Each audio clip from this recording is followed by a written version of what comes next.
mérité sa place. Michel.bergeron@quebecormedia.com Bergeron. Claude Julien Ladissoto a fait le dire. Mercredi soir après la défaite, face au Maple Leafs de Toronto, j'esprit Kotkaniemi amorcera la saison avec le Canadien. Et c'est pleinement mérité.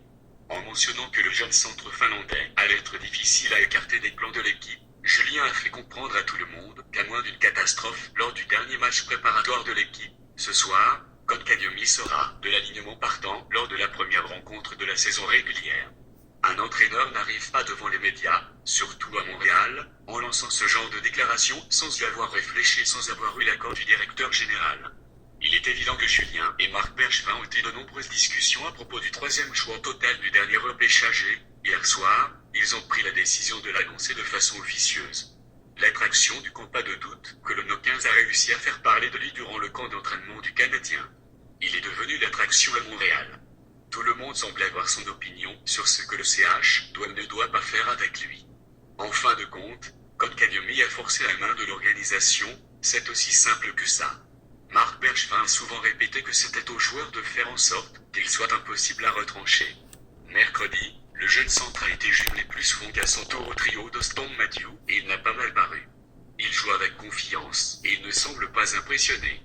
Ça se voit même lorsqu'il répond avec un calme olympien aux questions des médias après les matchs. On tente déjà d'entrer dans le jeu des comparaisons.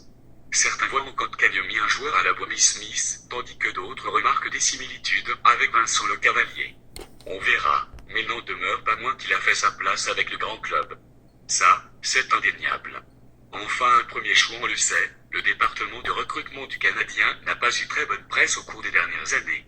Les Michael Caron ou Jacob Delarose n'ont pas rempli les attentes et, enfin, l'équipe semble avoir sous la main un joueur qui connaîtra une brillante carrière. Ce que j'aime dans cette situation, c'est que j'espère que Kotkaniemi a trop de talent pour ne pas réussir. Peu importe la décision que prendra le tricolore dans son cas, je ne suis pas inquiet pour son futur. Les bons joueurs trouvent toujours le moyen de bien faire. Il faudra peut-être être patient. Mais n'oublions pas que Guy Lafleur a mis du temps à se mettre en marche à sa première saison avec le Canadien, tout comme Yvan Cournoyer. Les Bruins avaient fait la même chose avec Joe Thornton et, finalement, ils ont eu raison. La fameuse pression est qu'on me lâche avec la fameuse pression du marché de Montréal.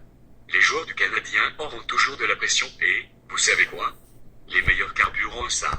Souvenez-vous de Doug Van Nezer qu'on avait tenté de surprotéger en ne l'envoyant pas dans un match face à Denis Savard.